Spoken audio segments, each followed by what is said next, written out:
Hey guys, tonight we journey into a world you think you know.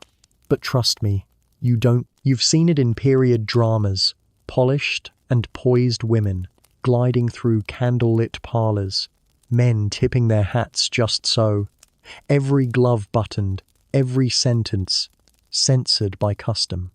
It looks elegant, refined, safe, but beneath the lace and table manners, something darker was always lurking. This wasn't just a time of teacups and calling cards. It was a high-stakes game of social survival, a rigid labyrinth of unspoken rules, whispered judgments, and expectations so precise they could ruin you with a misplaced glance or a poorly timed fork. So, before we peel back the velvet curtain and tiptoe into the sitting room, take a second to like the video and subscribe, but only if you genuinely enjoy what I do here. And let me know in the comments where you're tuning in from and what time it is. I love seeing our strange little sleep-deprived community stretch across the globe like an empire of insomnia. Now, dim the lights, maybe turn on a fan for that soft hum in the background, and let's slip together into tonight's story. Tonight's journey. What was hidden behind Victorian etiquette rules? From the outside, the Victorian era seemed obsessed with manners. Which fork to use, when to speak, what colour mourning veil to wear, depending on how dead your husband was. But those rules weren't just about being proper. They were armour, a fragile defence against the ever-watchful eye of society, which never blinked, never forgave, and never forgot. Victorian etiquette was a maze built out of shame. It was weaponized politeness. Every smile, every gesture, every silence carried meaning, and failure to follow the code wasn't just embarrassing, it could exile you from your class, your community, your future. But what were these rules hiding? Well, behind that calm surface, life was boiling. Class conflict, gender oppression, sexual double standards, brutal economic pressure, and a growing obsession with controlling the body, especially women's bodies through posture, fashion, diet, and of course, behavior. It was a world where you could die from childbirth but still be judged for how you sat at dinner. A world where a cough in the wrong room might be a death sentence or worse, a scandal. And no one was safe. Not the poor, not the rich, certainly not the ideal woman, whose existence was more performance than life. So tonight, let's sink slowly and comfortably into the past. Not the version painted with Downton Abbey lighting and orchestras, but the real thing, the smothering reality, the discomfort behind the courtesy, the raw truth beneath all those corsets and calling cards. What you'll discover is that Victorian etiquette didn't protect people, it controlled them, and sometimes it destroyed them. So take a deep breath. We're about to go where the manners were strict, but the secrets were stranger, where no one said what they meant, and everyone was terrified of being seen for who they really were. But don't worry, you're not expected to know which fork goes where. Just get comfortable, let your eyes grow heavy, and prepare to wake up in a world of whispering rules, dusty parlours, and a clockwork society that only looked calm on the surface. You wake up, but something feels wrong. First, it's the smell. It's not your room. There's no faint hint of lavender laundry detergent or the artificial vanilla of a candle left burning overnight. No, this is something else. A strange cocktail of wax, dust, and bodies. There's coal smoke in the air, thick and cloying, and something like boiled meat, long past its welcome. Then there's the temperature. It's cold, a damp, intrusive cold that seeped into the sheets, the mattress, even your bones. And you're not in a bed you recognize. The mattress is lumpy, filled with horsehair or straw. There are no springs, no pillow top foam, no heated blanket, just layers of rough wool, heavy with use and age. The bed frame creaks if you breathe too hard. It sags slightly in the middle, and the sheets are, you hope, just stained with soot. Your nightgown is itchy. The fabric is stiff, like someone tried to wash linen without understanding soap. Your skin protests with every movement. Even worse, the garment is high-necked and buttoned, because heaven forbid your collarbone scandalize the walls. The light filters in slowly through thick, warped glass, barely more than a blur. Outside, the air is grey and uninviting. You hear the slow clatter of a horse cart in the distance, iron wheels on stone, then voices soft, clipped, British accented, but not posh. Not yet. You glance around the room. It's plain, but not poor. This isn't a slum. This is middle-class respectable.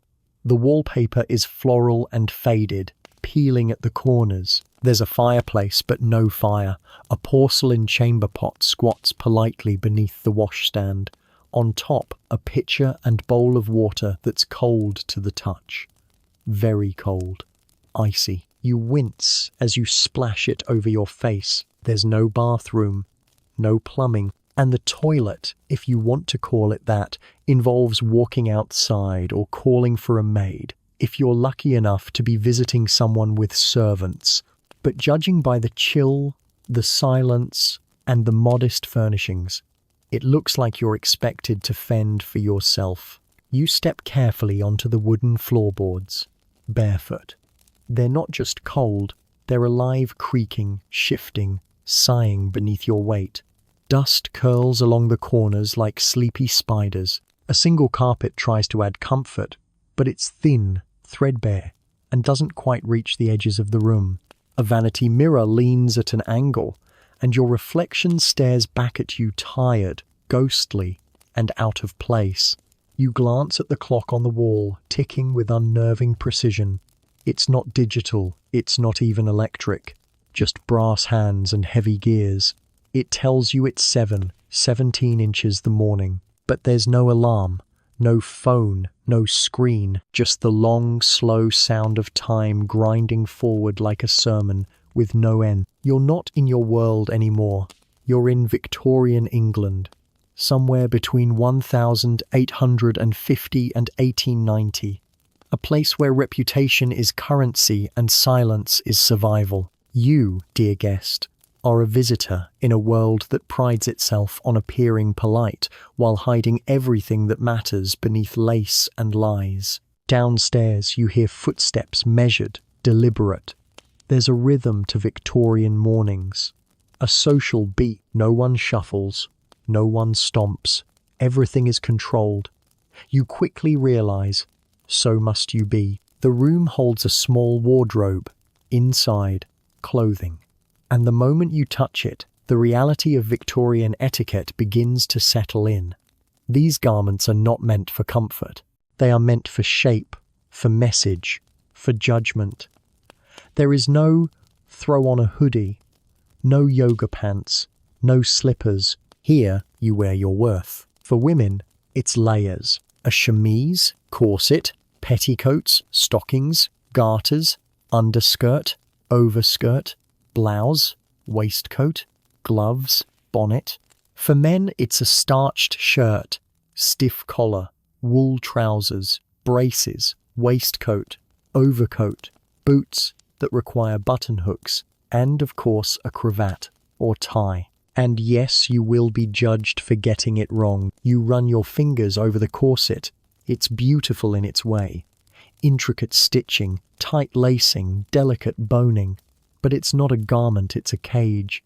It's not about support, it's about suppression. Breathe too deeply, and the fabric pushes back. Slouch, and the whalebone stabs you.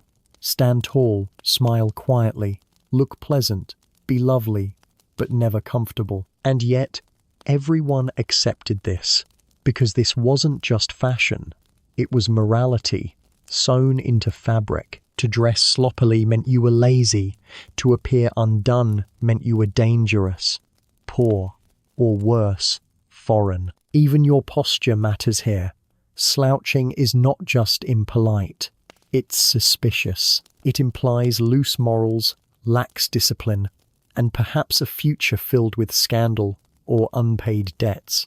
So you pull your shoulders back, lift your chin slightly, and begin the act. Downstairs, the house slowly stirs. The clink of china, a muffled cough, a clock chime, the thump of a rug being shaken outside, and you begin to sense something strange. It's not loud here, not chaotic, but there's a kind of pressure, a quiet tension. It's in the way footsteps pause outside your door, in the way conversation dips the moment you enter a room, in the small, sharp glances that flit between people when no one else is looking. This is a society addicted to appearances. Everyone knows the rules. No one says them out loud. And the cost of breaking them?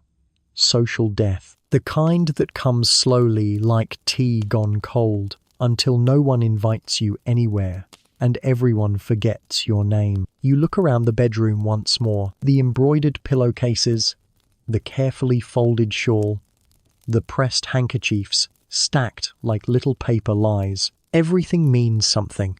The colors you wear, the way you lace your boots, how often you clean your gloves, how many times you curtsy to a guest, and whether your thank you note arrives within 48 hours. Victorian etiquette wasn't created to make people comfortable. It was built to keep people in line, to signal your class, your breeding, your usefulness, and above all, your willingness to behave. So here you are, standing in a room where nothing is yours, in a time where everything is watched, wearing clothes that barely let you breathe, about to step into a world where your worth will be measured by how little of yourself you show.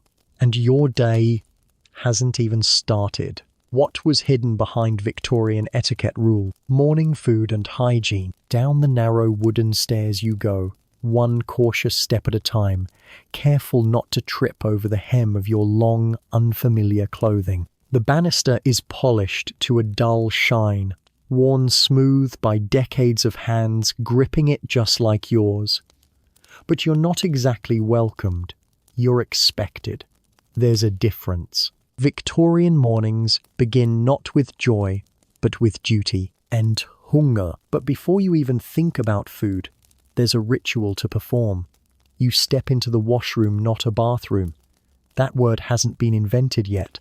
And what greets you isn't privacy or plumbing. It's a jug of cold water sitting in a porcelain basin, a small square of rough linen cloth, and a cake of soap that smells faintly of tar and rose water.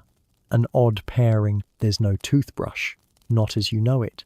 Instead, a frayed stick or a stiff bristled brush dipped into salt or powdered chalk. Your gums protest. There's no minty freshness here.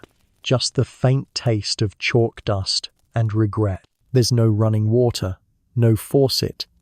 You pour the pitcher yourself, and if you spill it, there's no refill unless someone fetches more from the kitchen pump. A splash to the face, a quick swipe under the arms. You clean the essential areas, because to do otherwise would be unseemly, but never too enthusiastically. Too much attention to one's body suggests vanity. Or worse, desire. Now comes the hair. It must be brushed thoroughly, not for health, for presentation. Tangles suggest laziness. A woman brushes hers 100 strokes. Men must tame theirs with oil. If you're a maid, your hair must be neatly pinned beneath a cap. If you're a lady of the house, it must be styled, but never too bold. No tendrils. Loose hair is scandalous. That's for actresses, or widows, or worse. And, for women, there's another quiet horror. The corset again, this time laced tighter than the night before. It's not just for posture, it's for identity. Waistlines are statements. They whisper things like modest, respectable, marriageable. A woman who eats too much, breathes too loudly, or moves too freely. She becomes a topic at tea. The water in the basin has gone cloudy. There's no drain. You pour it into a slop bucket, which someone, if you're lucky, not you, will empty later. Likely into the garden or the street. You are now presentable, and just in time, because the bell has rung. Breakfast. You follow the scent of burnt toast and boiled eggs to the dining room, a stiffly arranged affair where the table is laid with military precision. There's no help yourself here. Meals are an exercise in restraint, not indulgence. The silverware gleams. The china rattles quietly when touched. Even food is part of the performance. If you're a guest in a respectable middle-class home, the breakfast is a small spread. Toast, thinly sliced. Porridge, lukewarm. An egg, if the chickens were cooperative. Marmalade. Tea strong, black and bitter, unless tamed with milk. Coffee, possibly, but not always. Sugar, if your host is doing well. Butter, carefully rationed. You do not help yourself. You wait. Everything is served. Everything is passed with a nod, a quiet word. And heaven help you if you reach across someone else's plate. You sit up straight. No elbows on the table.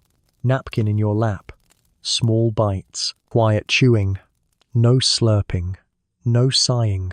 No visible enjoyment. Food is not for pleasure. It is for politeness. Conversation, if any, is muted. Topics must be appropriate.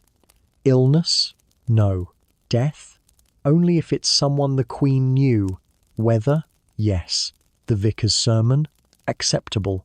Politics? Not unless you want your tea cold and your invitations to vanish. If you're lower class or worse, a servant, your breakfast is something else entirely.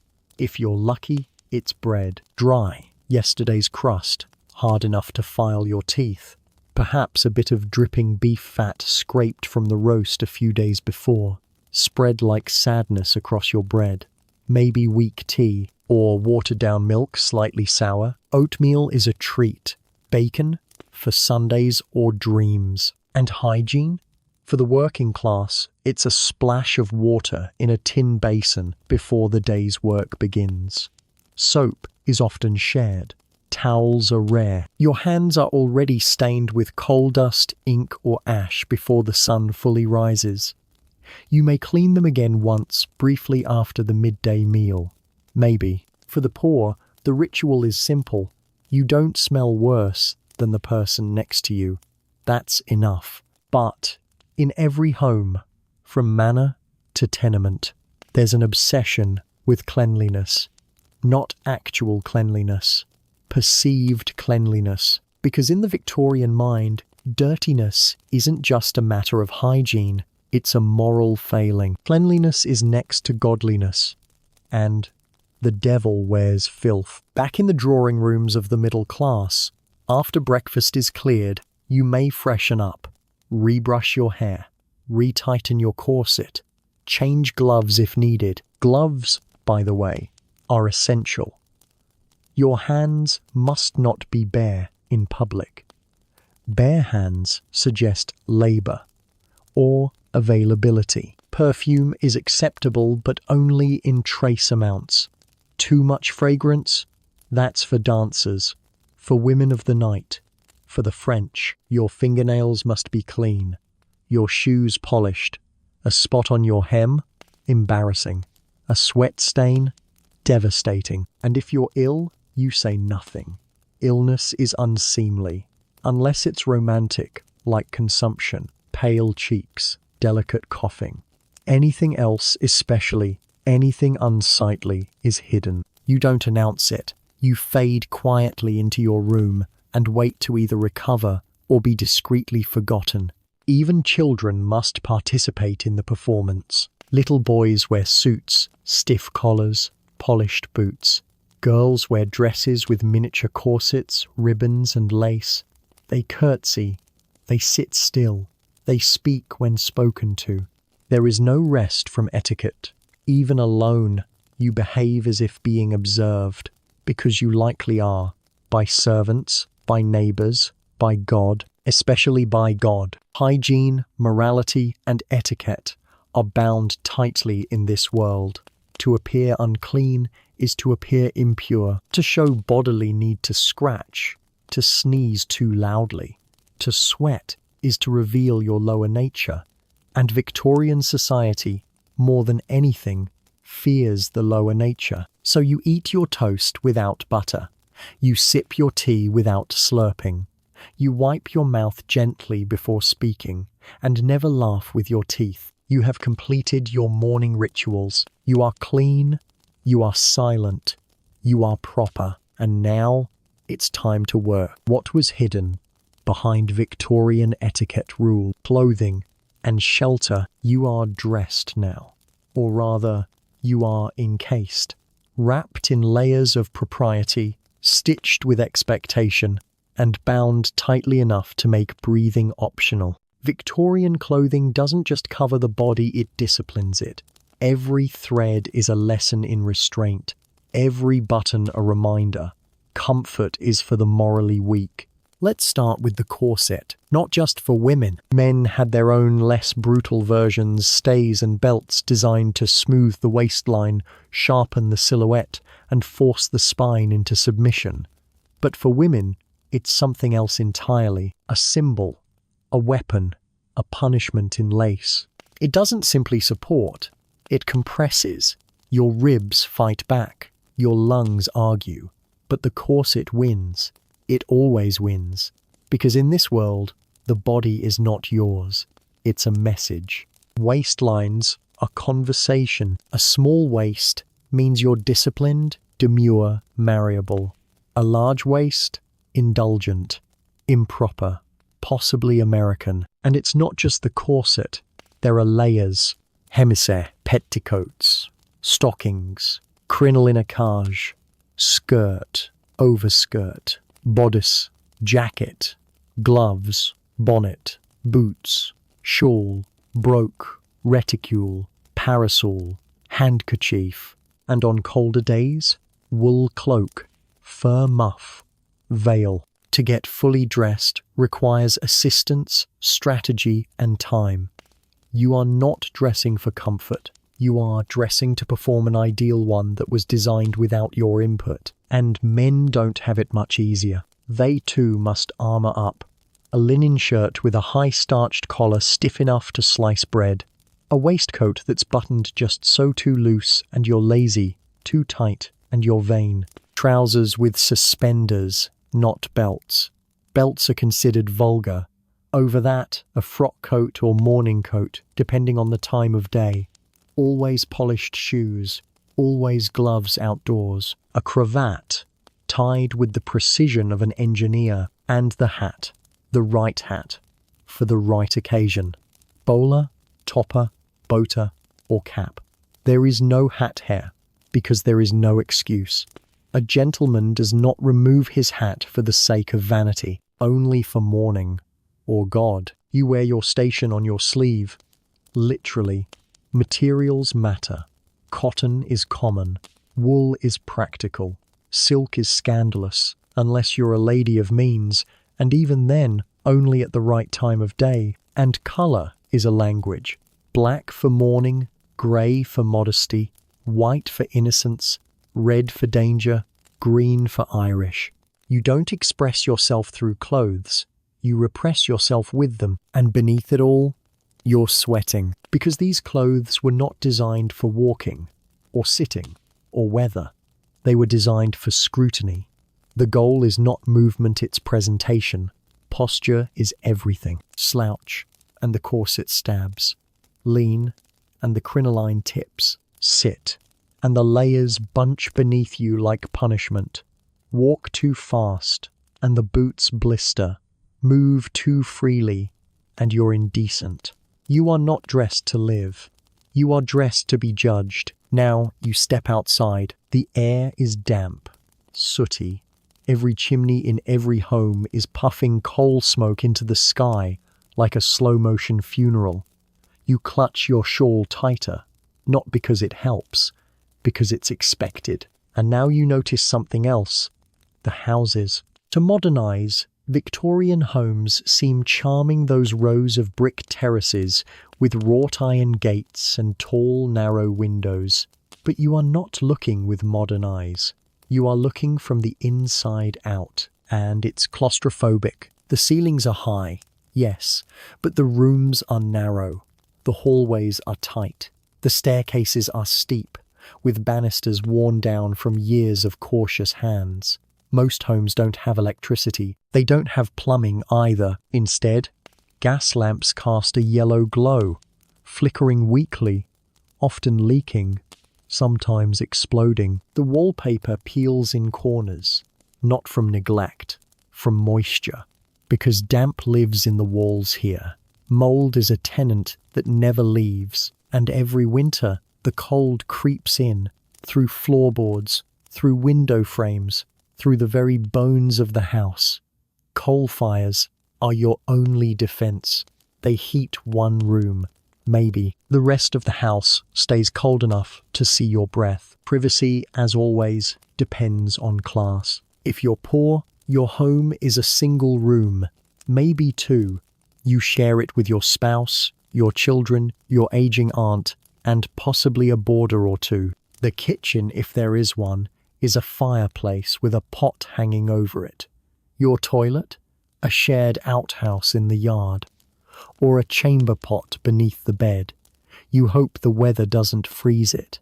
Middle-class homes are better, but only just. You have a parlour. The good room. It's kept tidy for guests, though no one uses it. You have a dining room, small bedrooms, and maybe a washroom, with a copper tub filled by hand, emptied by misery. You do not bathe daily. You bathe when scheduled, possibly once a week, and only after the head of the household. By the time you get in, the water has memories. The walls are filled with furniture. Not comfort, just furniture. Heavy, overstuffed, dark. The kind you don't sit on unless you're hosting a bishop. Every surface has doilies. Every table has a vase. Every mantelpiece has a clock that ticks just loudly enough to remind you of your slow descent into decorative suffocation. And you don't own the house, by the way. Few do. Most rent.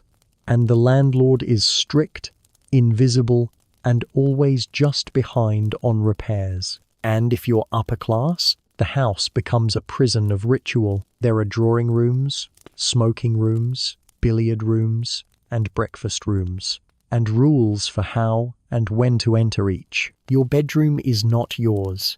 It's a suite, with bell cords, with a maid who watches your moods, with a window that doesn't open all the way, because that's for staff. Even here, in the great houses, the temperature swings violently.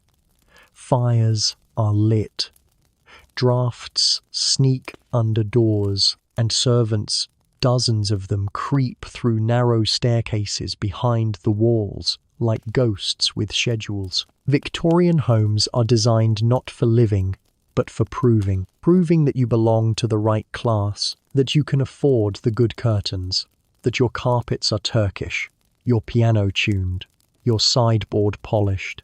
Even if you're in debt, even if you're freezing, even if the ceiling leaks and the chimney smokes and the dog has fleas, because to admit discomfort is to admit weakness, and weakness is a social contagion. So you sip your tea in the parlour you never use, wearing clothes that shape a body you're not allowed to acknowledge, in a house that looks better from the street than it feels from the inside. You are dressed, you are housed, but you are not free. What was hidden behind Victorian etiquette rules, daily labour and survival work? You're fully dressed, you've choked down your dry toast, and your boots are polished not for comfort, but for credibility. It's time to begin your day. Victorian life doesn't allow for idleness. Not really. Every class has a role to play, and the script is tight. Even if you're wealthy, even if you're titled, even if your greatest labour is selecting which cravat to wear with your morning coat, you still work. Not with your hands, of course, but with your presence, your image, your decisions, your performance.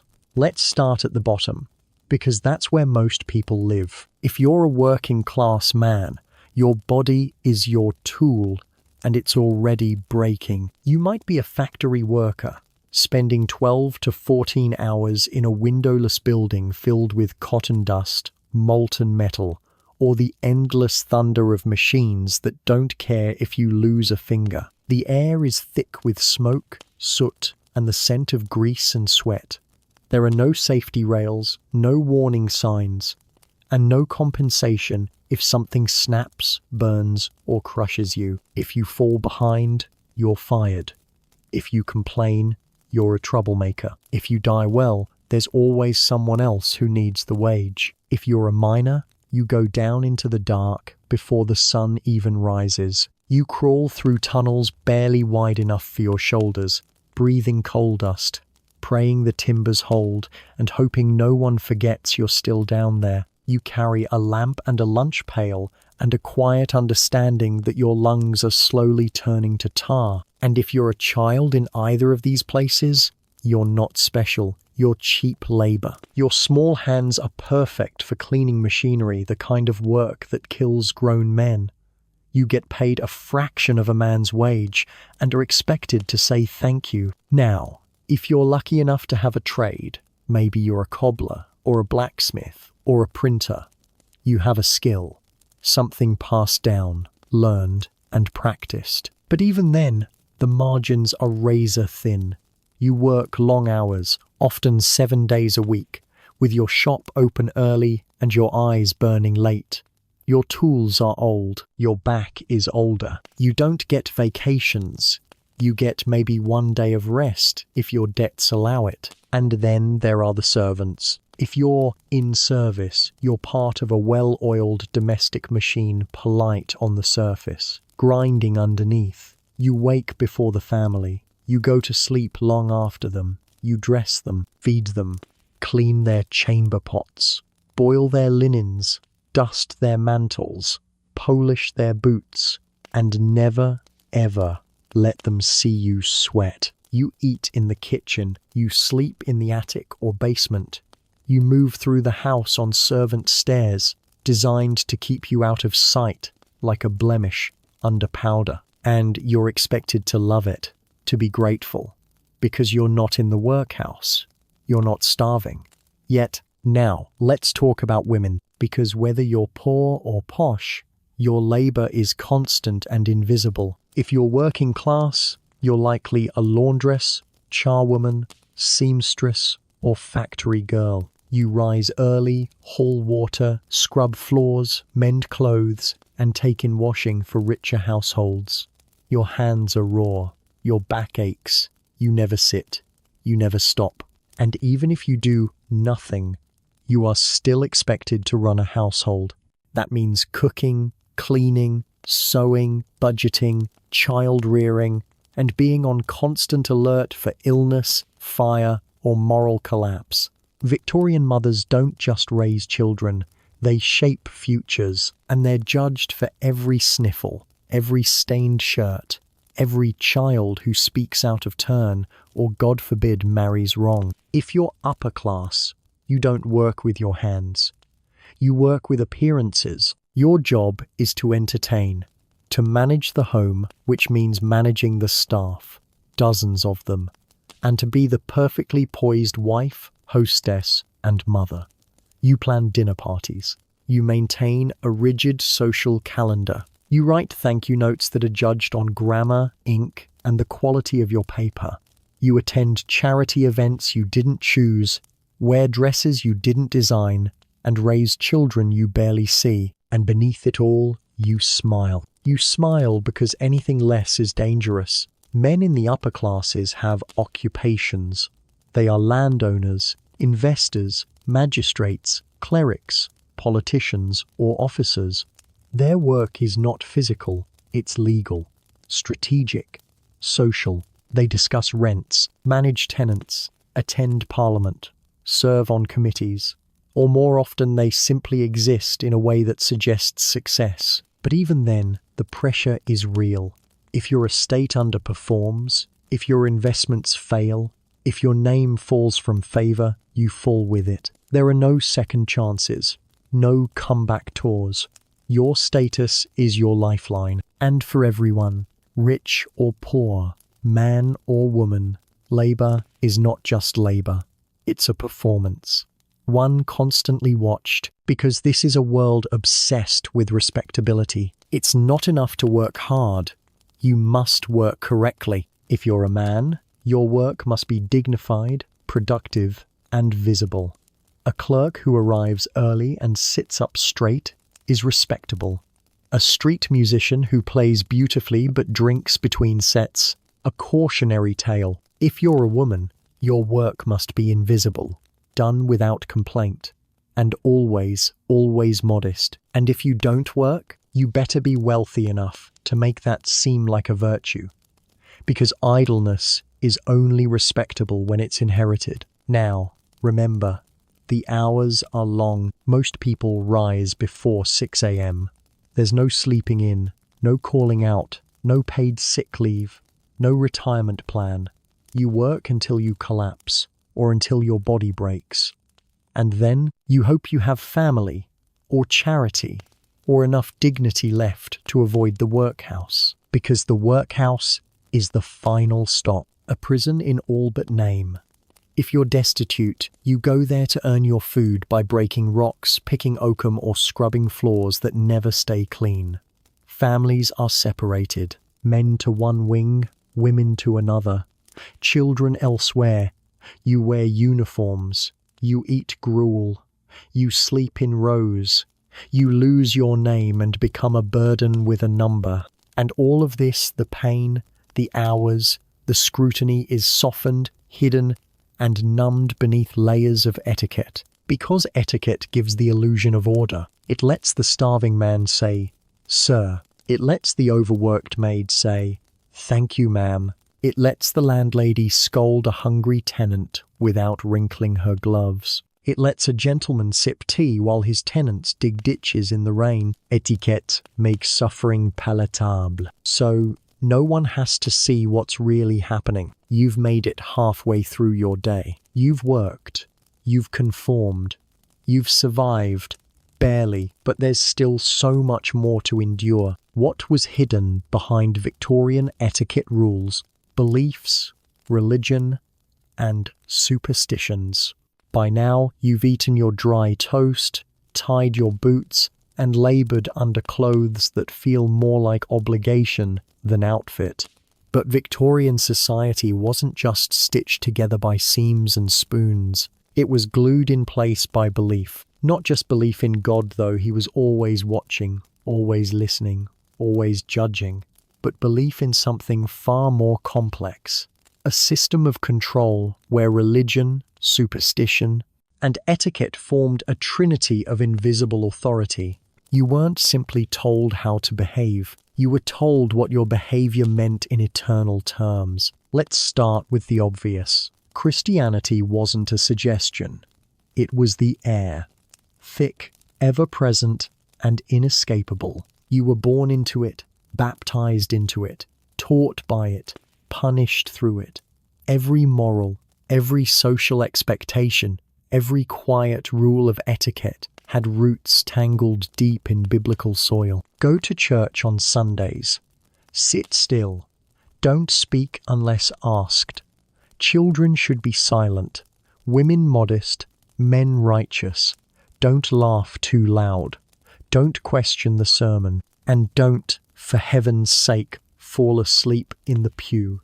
God might forgive you, but your neighbours never will. Because in the Victorian world, faith and reputation were the same thing. Your belief was not measured by your private prayers.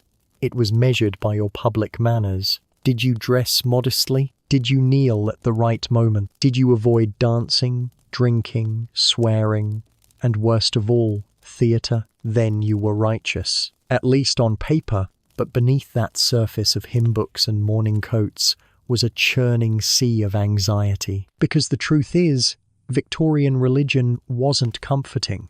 It was terrifying. Hell wasn't symbolic. It was literal. Fire, demons, screaming the whole theatrical catalogue. Sin was everywhere. In your thoughts, in your temptations, in your fingernails. If you didn't clean them often enough, God saw everything especially the parts you hoped he didn't. You were taught that your eternal soul could be condemned over a poorly worded compliment, a misread gesture, a glance held 1 second too long. That temptation might arrive not as a demon, but as an invitation to a dance. That the devil often wore cologne. This spiritual fear didn't just affect your relationship with God. It infected your relationship with yourself. You were told to monitor your own thoughts, to suppress, control, punish. Women especially were taught that even feeling desire was sin. Men were warned that temptation was a staircase greased with guilt, ending in damnation. And confession? No, not the Catholic kind. This was Protestant England for the most part. You didn't confess out loud.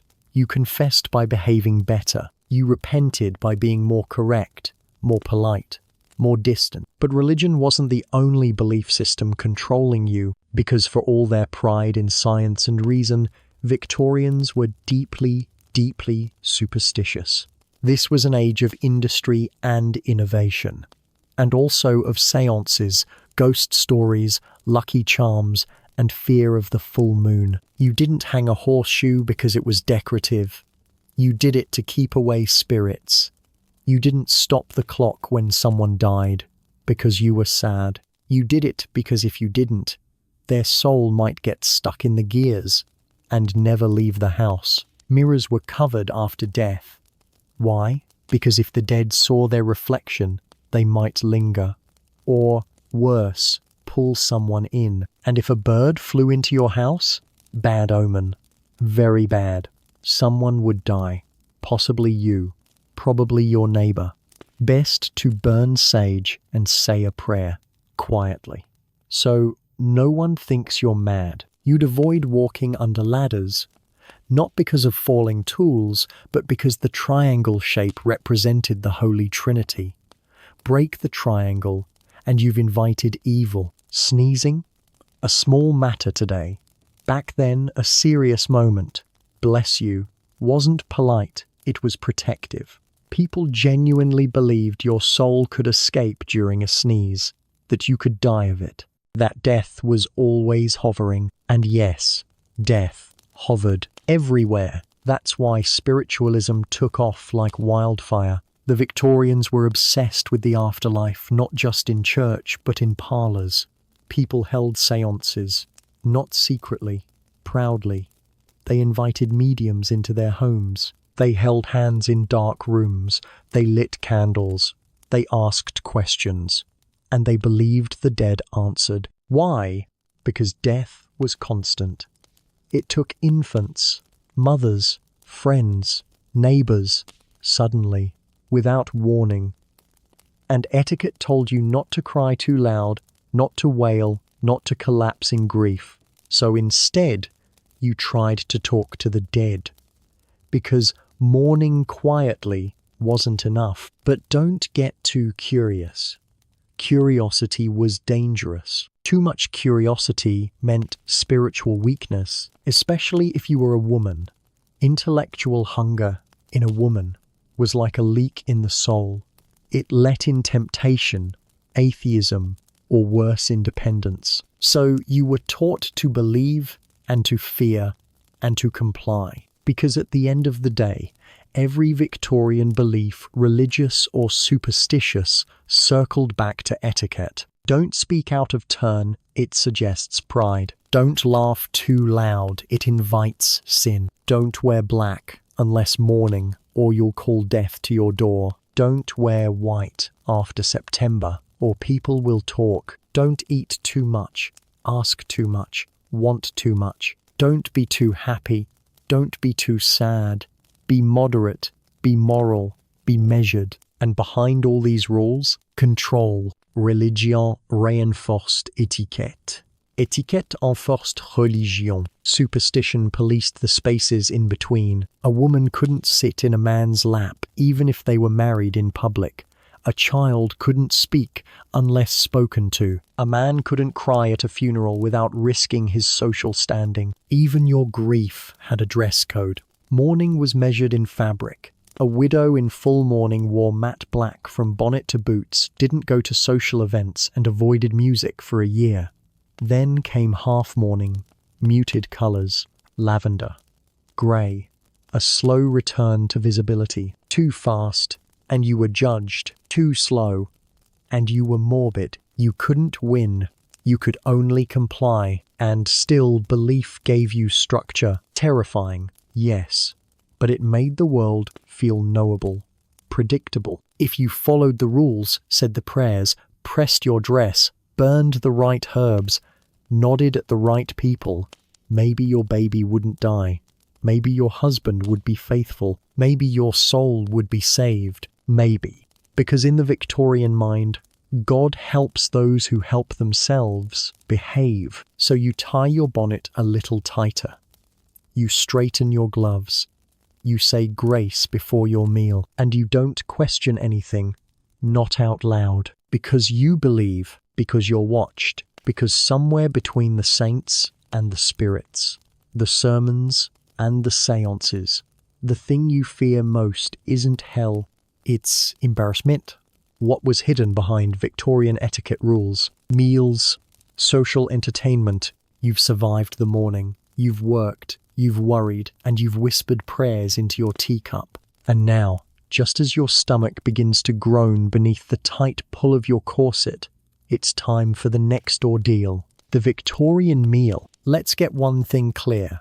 From the start, meals in Victorian England were not about food. They were about performance. Yes, there was nourishment. Yes, there were courses.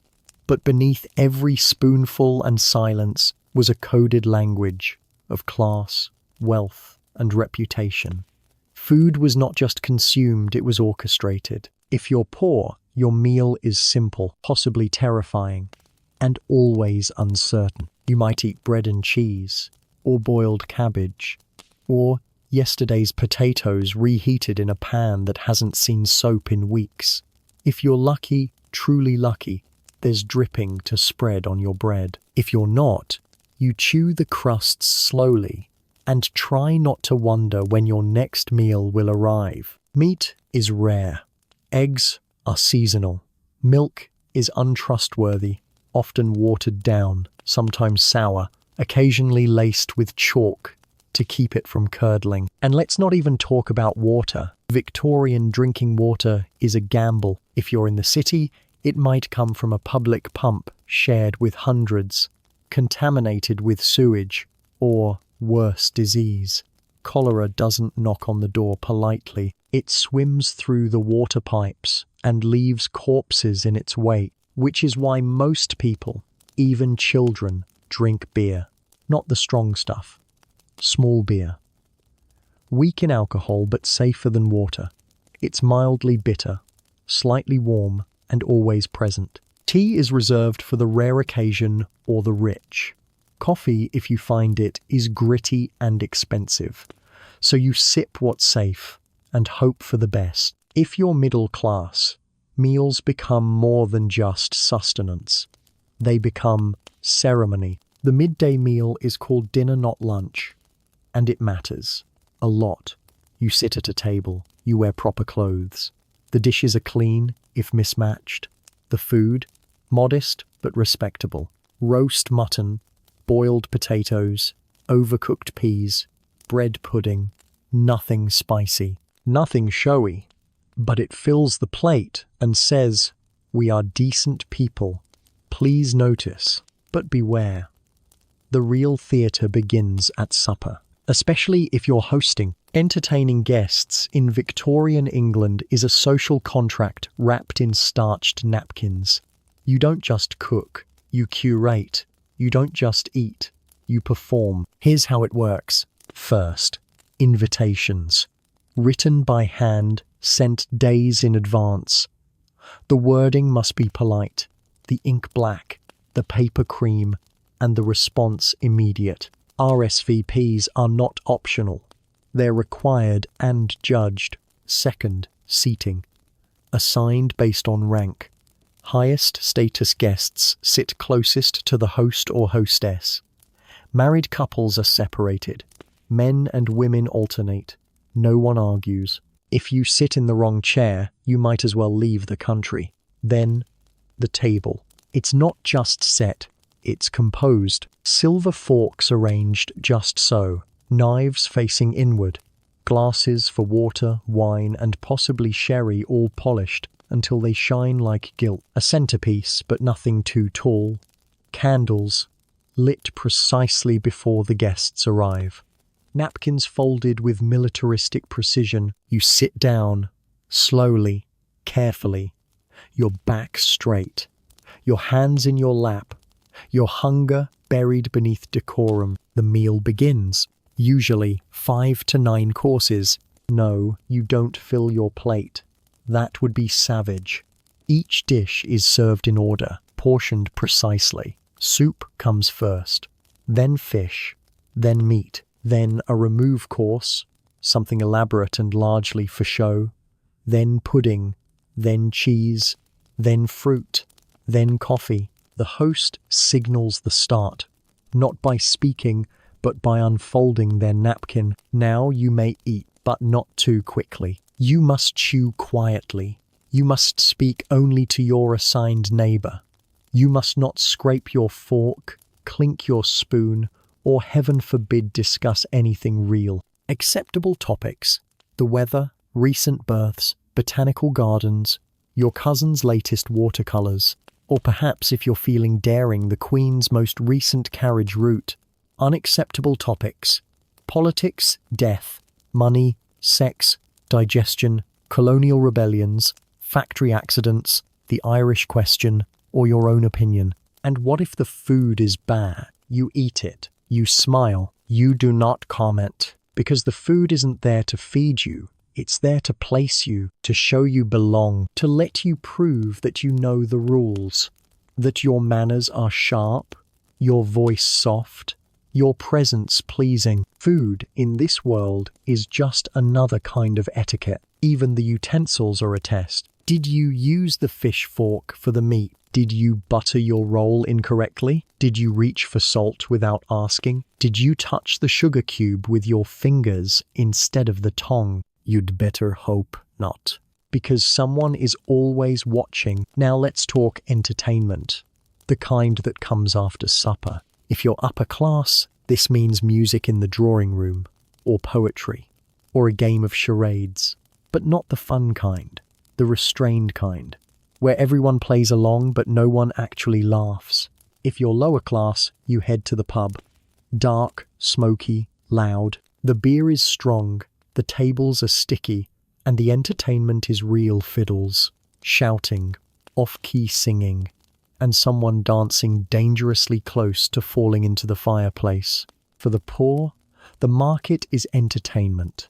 You browse, you haggle, you watch a man swallow knives, or listen to a woman scream about sin while balancing cabbages on her head. You gather in circles, in streets, in alleyways, because you're not invited to drawing rooms, and no one sends you an RSVP. But across all classes, one thing is universal: spectacle. People go out not to relax, but to be seen. Women wear their best bonnets.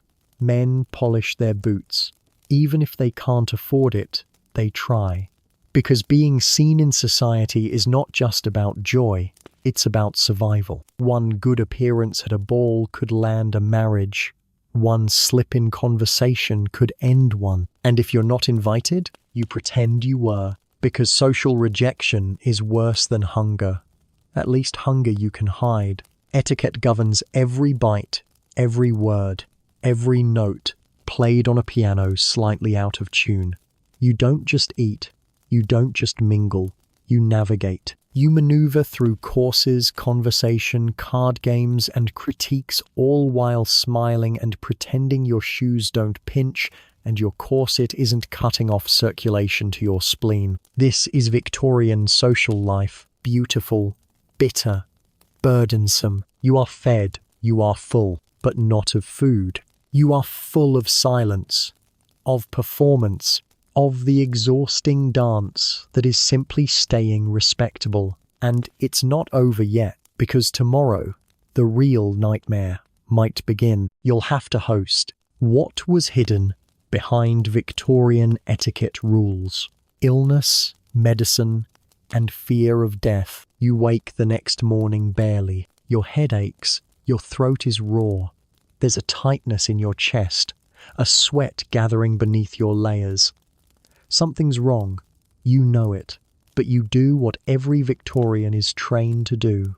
You pretend, because illness in the Victorian world isn't just unfortunate. It's embarrassing, especially for women, especially in public, especially if it's something people might talk about. So you tighten your corset, powder your cheeks, and whisper to yourself that it's just a passing chill. But beneath that whisper, something darker sits. Because in Victorian England, getting sick might mean never getting better. Let's begin with the most terrifying truth. They didn't really understand disease. Not fully, not accurately, not in the way you hope. This was a world just beginning to grasp the concept of germs, but not quite willing to believe in them. Most still clung to older ideas that disease came from bad air or miasma, that your illness was caused by foul odors, immoral behavior, or imbalanced bodily fluids. Coughing blood must have been the fog, high fever and rash. Perhaps you were too excitable last week, or maybe, and this was common, maybe you'd read too much. The Victorian mind believed that too much thought could heat the blood and cause nervous collapse, and God forbid you be a woman with a strong opinion. That alone could qualify as a medical concern. Let's talk about some of the diseases you might catch today. Consumption, the romantic favorite, known now as tuberculosis. It wasted the body slowly. Pale skin, hollow cheeks, blood-stained handkerchiefs. It was deadly, but oddly admired, especially in women. It gave a certain tragic beauty. The dying swan looked thin, delicate, and passively fading away. Fashionable, even as it killed you. Typhoid, the gift of unwashed hands and bad plumbing. It came on hard. Fever, rash, diarrhea, hallucinations. And it spread invisibly. One servant, one cook, one contaminated water jug, and a household could fall. Rich or poor. Cholera, a monster in water form. Fast, brutal, and indiscriminate. You'd feel fine in the morning, be writhing by noon, and dead by nightfall. People feared it the way you fear fire or drowning, because it was both. Scarlet fever, diphtheria, measles, smallpox, rickets, influenza, names that echo today. But back then, they had no vaccine, no treatment, and no mercy. And then there's childbirth. If you're a woman, and you live long enough to marry, you will likely give birth. But it's not the joyous candlelit scene with warm towels and calm music. It's a gamble, a real one, because Victorian delivery was dangerous. Sterilization was inconsistent. Hands were often unwashed. Doctors wore blood-stained aprons as proof of experience. And if something went wrong, which it often did, there was no anesthesia, no antibiotics, no emergency surgery. There was just screaming or silence and a midwife praying over your body. And here's the part that hurts. If you died, they buried you in white, called you a tragic angel, and found your husband a new bride by spring. Medicine existed, but it was more art than science, and not always in a good way. Feeling anxious? You were hysterical. The cure might be electrotherapy, or a nice cold bath, or institutionalization. Feeling tired? Perhaps your blood is stagnant. The solution? Bloodletting. That's right, they cut you open and drained you, hoping your fatigue would leak out with the red stuff. Got a headache? Let's try leeches. Depressed? That's not a condition. That's a failure of moral character. You should take more walks, eat more turnips, or have less imagination. Doctors, the good ones, meant well, but most were guided more by habit than knowledge. An apothecary might offer you laudanum, a tincture of opium in alcohol. great for pain, also great for addiction, hallucinations, and accidental death. For children, teething powders often contained mercury. For adults, cough syrups might contain heroin. And for anything they couldn't name, which was a lot, you were told to rest. Not in the modern sense. Rest, in the Victorian sense, meant hide. Don't speak of your illness. Don't burden the household. Don't alarm the neighbors. There were rules, even in sickness. You could be sick, but not too sick. You could have a cold, but not something scandalous like a venereal disease or nerves, or something that implied your moral failings caused it. And if you were dying, you did it gracefully. You died in bed, surrounded by family, clean-shaven, hair brushed, bedsheets white, hands folded. You didn't scream. You didn't beg. You accepted it, preferably while quoting scripture or expressing forgiveness for your enemies. To die poorly was worse than dying at all. But if you couldn't afford a bed, then you died elsewhere. In the street, in the workhouse, in the factory, in a rented room that smelled of damp and grief, with no obituary, no hymns, just a cart arriving at dawn and a shallow grave. And death was everywhere. You passed cemeteries daily. You read obituaries in every paper. You wore mourning clothes so often that they became your identity. Children wore black armbands. Women wore mourning veils for years. Some never took them off. Etiquette dictated grief. You mourned a husband for 2 years, a parent for 1, a child, well, that varied.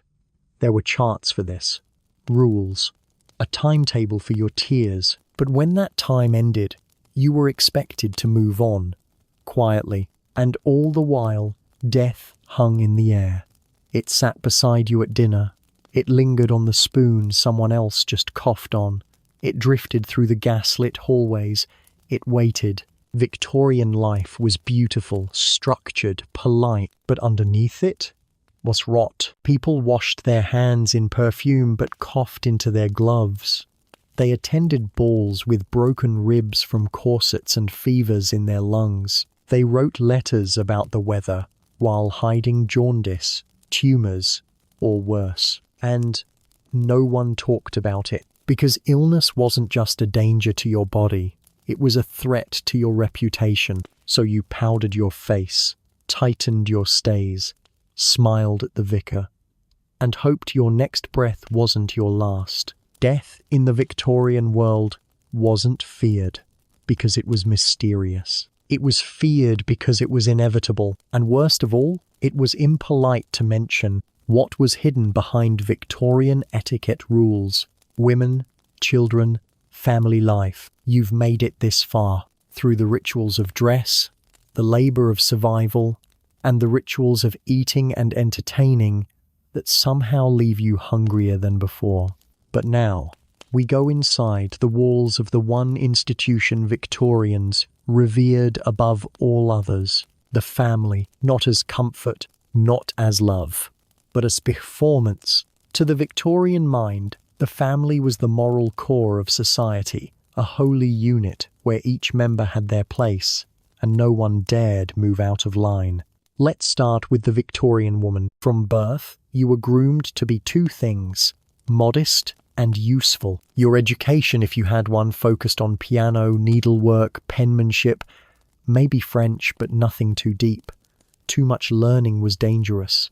It could make a woman unmarriageable. Or worse, interesting, your real job? Preparing for marriage. And marriage was not romance. It was assignment. You were passed, with careful etiquette, from father to husband. Your dowry calculated like a business deal. Your role defined before the wedding vows even echoed off the church walls. Obey, reproduce, and never make anyone uncomfortable. You were now a wife, and that meant work. Constant, invisible, thankless work. You managed the household. You supervised the servants, if you had them. You balanced the family's reputation with the same care you used for the tea set. You hosted, You bowed, you ironed moral respectability into every child's shirt, and you had children. Because that was your job. No birth control, no choice, no breaks. You were expected to produce heirs, quietly, without complaint, and if childbirth killed you, well, at least you died doing your duty. Victorian women didn't own property once they married. Everything you had became your husband's, including your body, including your children. You could not vote. You could not divorce easily. You could not open a bank account without permission. If your husband was kind, you were lucky. If he wasn't, you endured, because to leave was unthinkable. Even your emotions were policed. A woman who wept too openly was hysterical. One who raised her voice was mad. One who failed to smile at guests. Cold, unlovable, unfit. You were expected to be everything, but never too much. Now, if you were unmarried, life wasn't easier. You became a spinster, a word soaked in pity. You might become a governess, a companion, a schoolmistress. You'd live in the shadows of other people's families, quietly useful, never central. Your name would be left off invitations, except as an afterthought. Even in kindness, society reminded you, you failed. Because Victorian womanhood was not about identity, it was about containment. And then there were the children. You imagine them, perhaps, in pinafores and newsboy caps, skipping rope or reading Dickens by firelight. Reality? They were tiny adults with fragile bones and impossible expectations. If you were poor, your childhood ended at age 5. Sometimes earlier, you worked. As a chimney sweep, you climbed flues so narrow you could barely breathe, covered in soot, ribs bruised, arms scratched, fear embedded in your fingertips. As a factory child, you cleaned under running machines.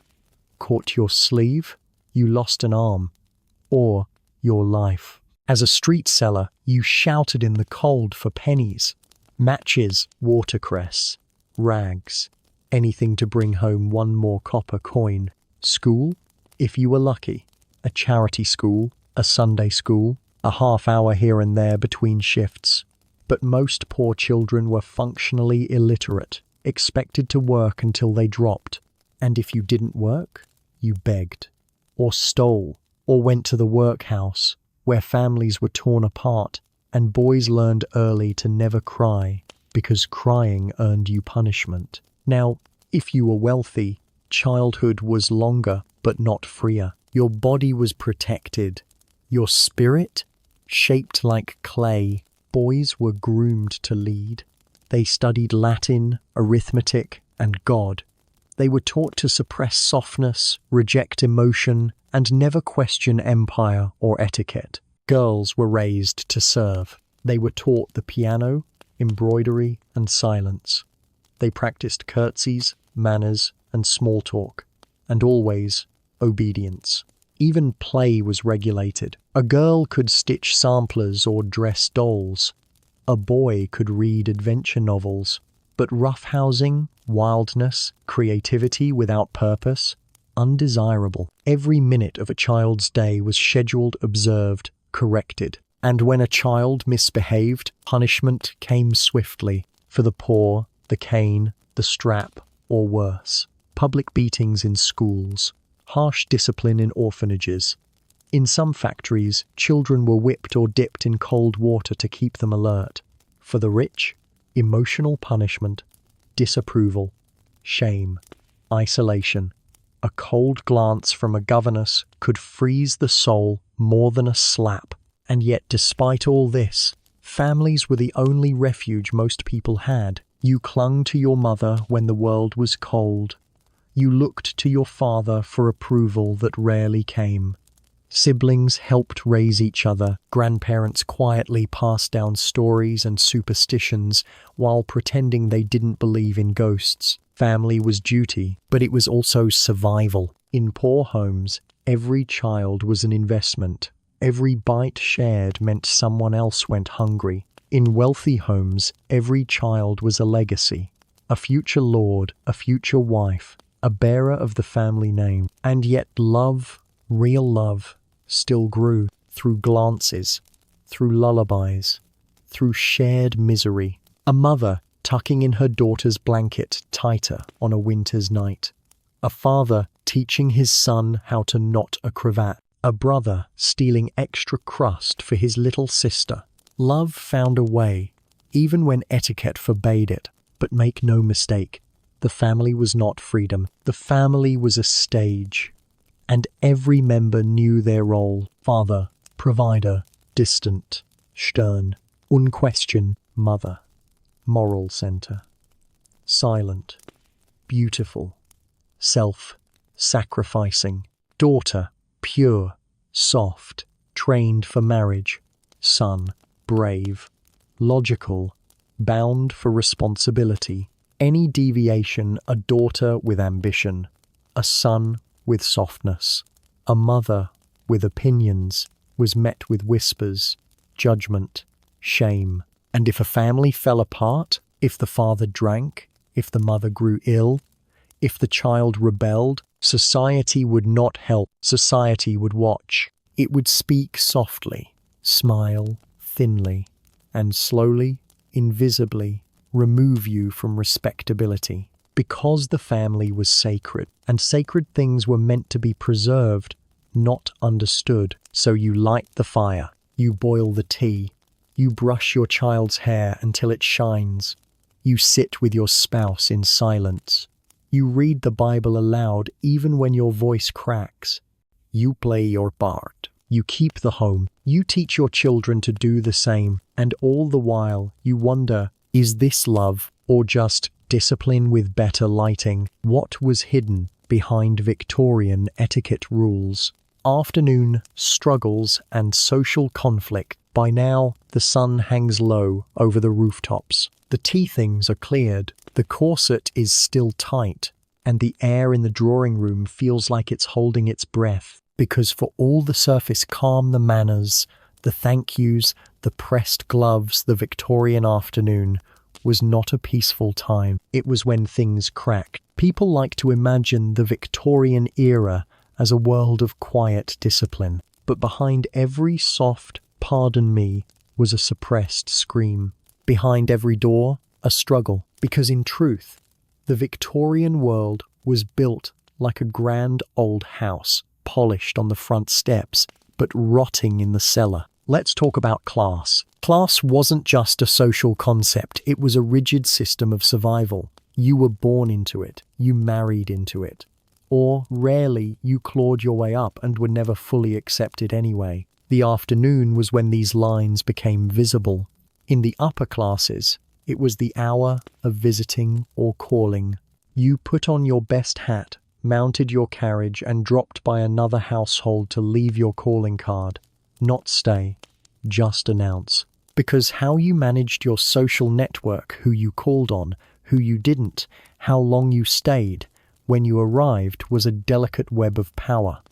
The wrong move could get you quietly erased from society. And if you were middle class, you tried desperately to imitate this behavior, even if it strained your budget, even if your maid only had one good uniform, because not participating meant falling behind. And falling behind meant being mistaken for someone common. Now, for the working class, the afternoon wasn't time for tea. It was time for grind, deliveries, errands, laundry, hauling coal, tending children, scrubbing doorsteps, mending, always mending. And at every turn, someone was reminding you of your place. The shopkeeper who gave the lady in silk a better cut of meat, the policeman who looked the other way for a wealthy man's misdeed, the landlady who threatened eviction for one late payment, knowing full well your husband broke his hand working a mill he can't afford to leave. Injustice wasn't shocking, it was ordinary. You didn't protest, you endured, because protest got you labelled as difficult, as dangerous, as radical. And the Victorians had very little patience for radicals. Nowhere was this clearer than in how they handled crime and punishment. Theft even of food was met with prison. Women who stole to feed their children were arrested. Children who pickpocketed were caned or jailed. And the prisons? They were not for rehabilitation. They were for shame, silence, uniforms, solitary cells, endless moral instruction. You were meant to come out not just punished, but humiliated into obedience. And then there were the public punishments. The stocks, the pillory, the press coverage of your shameful crime. Crime was spectacle. Correction was a public warning. But punishment wasn't only dealt to thieves and outcasts. It was dealt to anyone who stepped outside the expected mold. Speak too passionately as a woman? Hysterical. Laugh too loudly as a servant? Disrespectful. Refuse to tip your hat to the wrong man? Dangerous. The afternoon was also when the cracks inside the home widened. It was when the arguments began. The maid dropped a plate, and a scolding followed, long and precise. The child stained their pinafore and was sent to their room without supper. The husband returned, tired and angry, and found the soup too thin, the fire too low, the wife too quiet. And there were no safe words for pain. A bruised arm was a household accident, a black eye, a misstep on the stairs. An abusive husband wasn't a monster. He was a man under stress. Victorian society didn't protect victims. It silenced them. With etiquette, with shame, with the heavy silence of neighbours pretending they didn't hear the shouts. And then there were the servants. Their afternoon was not restful. It was dangerous. One wrong answer, and you were dismissed without reference, which, in Victorian terms, was a kind of death sentence. No reference meant no new job. No job meant no home. No home meant the street. And the street meant ruin. You worked through illness. You worked through grief. You worked through injury, because stopping meant falling. The rules were unwritten, but strict. Don't answer back. Don't ask questions. Don't speak unless spoken to. Don't get pregnant. Don't get caught reading. Don't cry. Ever. And God help you if your employer's child liked you too much. Now, not all struggles were private. Some took to the streets. The labor movement was growing. Slowly. Loudly. Women marched for suffrage. Workers demanded wages. Journalists exposed slums and scandals. But each protest came at a cost. You were blacklisted, shunned, sometimes jailed, because asking for change, no matter how polite, was an act of warfare against a society that needed you to stay in your place. Even gossip was weaponized. Afternoon tea could destroy reputation. That dress was too red. That widow stopped mourning too early. That gentleman's business was failing. That daughter was seen unchaperoned. Every overheard word was a blade. Etiquette wasn't kindness. It was camouflage, a tool used to survive or destroy. And yet, in all this, people endured. They found ways to fight back. The maid who accidentally broke her employer's favorite plate, the wife who locked the bedroom door at night, the daughter who pretended to faint during a piano recital because she wanted to read, not play. Tiny rebellions, quiet mutinies, moments of life beneath the layers. By late afternoon, the tension in the house could be sliced with a butter knife. Voices grew sharp.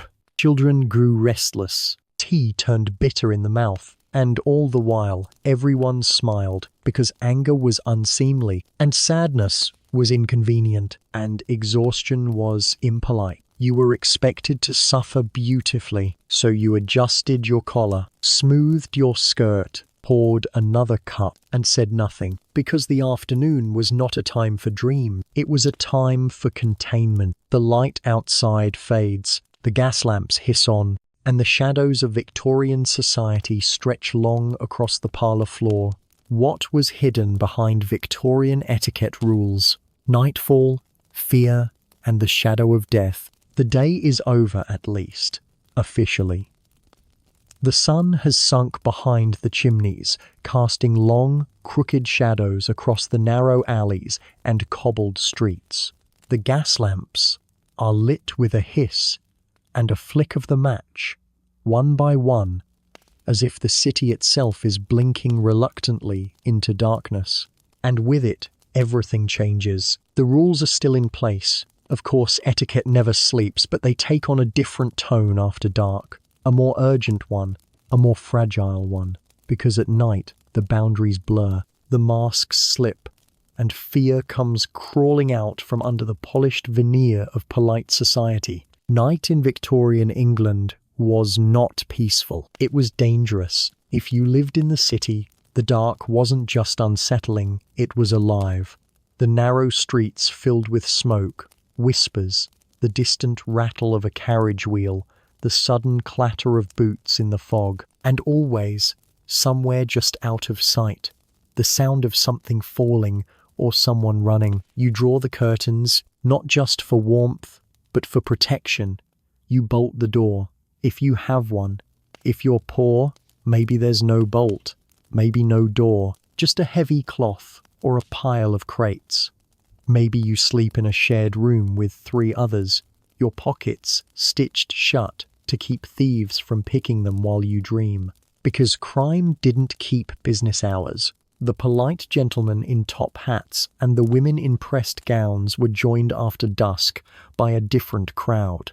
Burglars, pickpockets, desperate men, desperate women. The sex trade, which could not be discussed over dinner, came out in full. The streets near the docks or the factory quarters buzzed with coded greetings, glances, transactions conducted in the dark and forgotten by morning until someone turned up dead in the river. And above all, there was the fear of fire. It sounds simple now, but in a world lit by flame gaslight, candle, coal fire was an ever-present threat.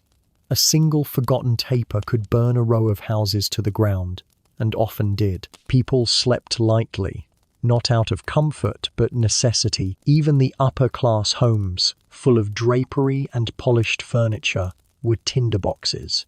And the fire brigade?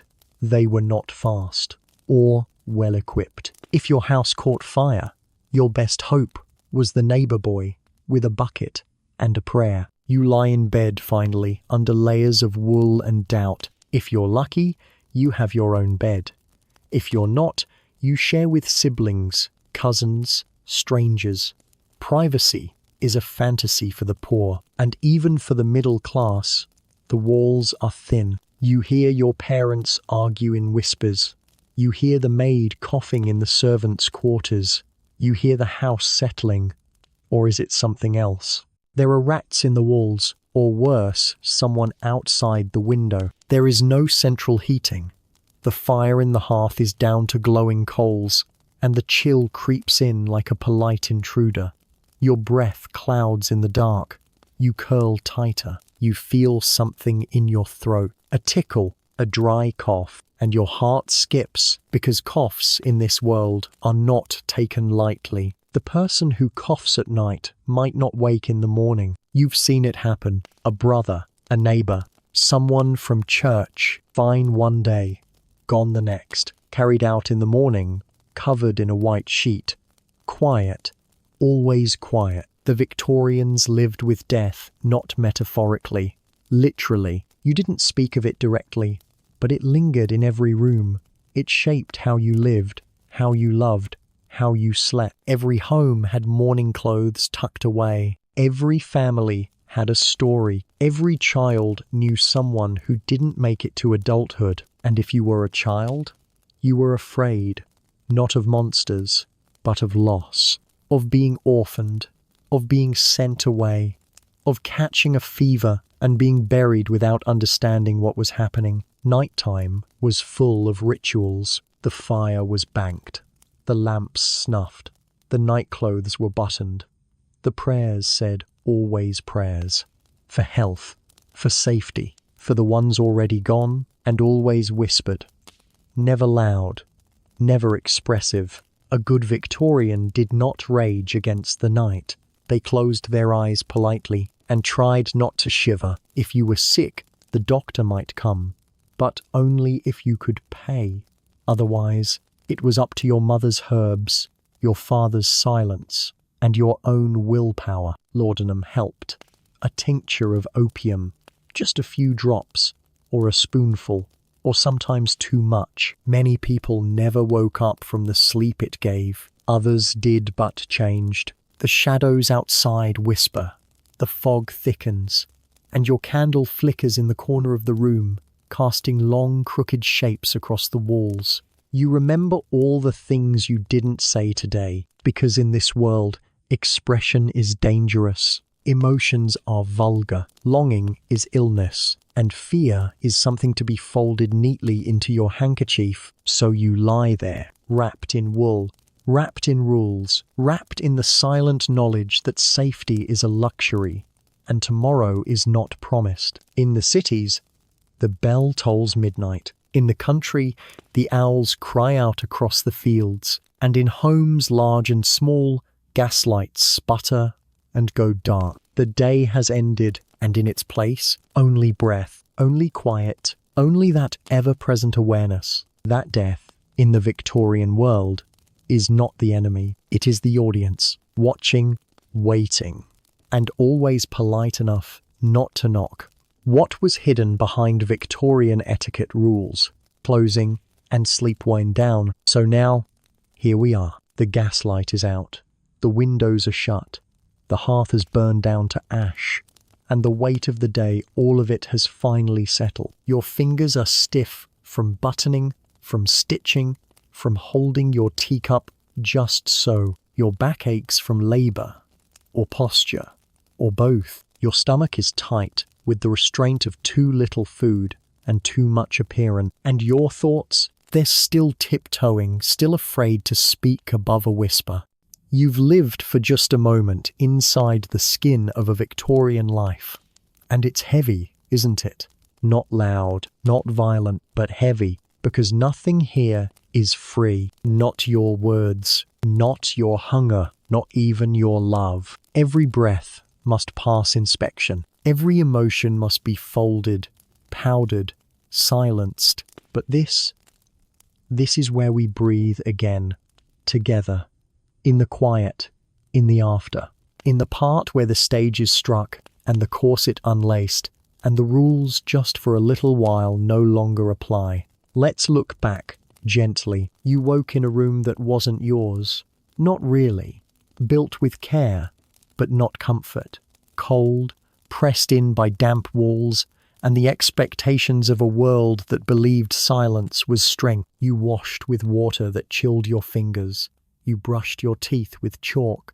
You dressed in garments that disguised your shape and declared your submission. You ate a meal without tasting it. You smiled without joy. You worked without stopping. You hosted without resting. You obeyed without complaint. You existed within a system so strict, so suffocating, that the smallest rebellion, a laugh too loud, a collar too bright, a moment of visible grief could unravel everything. And yet, people lived. They endured. They loved each other in small ways, through handkerchiefs pressed into palms, letters tucked beneath pillows, quiet glances across candlelit rooms. They survived on duty, yes, but also on hope and ritual and habit, and the belief, however faint, that something softer might exist beyond the rules. It's easy now to judge them, to look at the corsets and the etiquette manuals and the calling cards and say,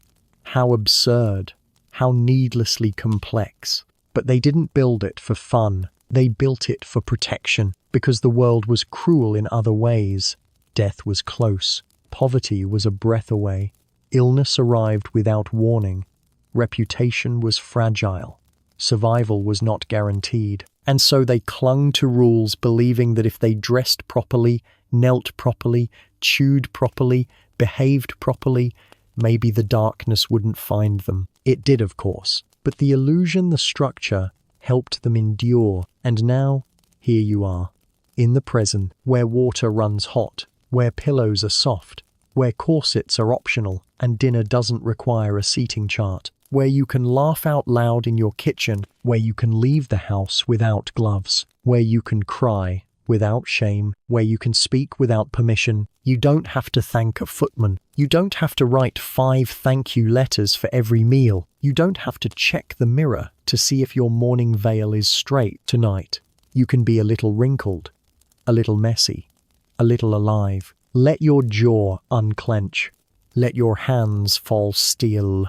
Let the rhythm of the modern world wrap itself around you like a warm quilt. There is no vicar to impress, no maiden aunt to scandalize, no parlor door waiting to be opened with the right tone of knock. You are free now. The past is folded neatly back into its drawer. The gloves are off. The gaslight is gone. The shadows have retreated. And all that remains is the quiet beat of your own breath. You've spent the last while walking through a world that whispered no to every desire, every spark of joy, every hint of freedom. But here now, you can say yes. Yes to rest. Yes to softness. Yes to stillness. You don't have to wake up in that era. You don't have to perform your life. So, let yourself drift gently. Let your mind settle like dust on a quiet parlor shelf. The house is still. The fire is out. The corset is folded away. And so tonight, as you drift off, remember, you don't have to wake up in the Victorian era. Sleep well,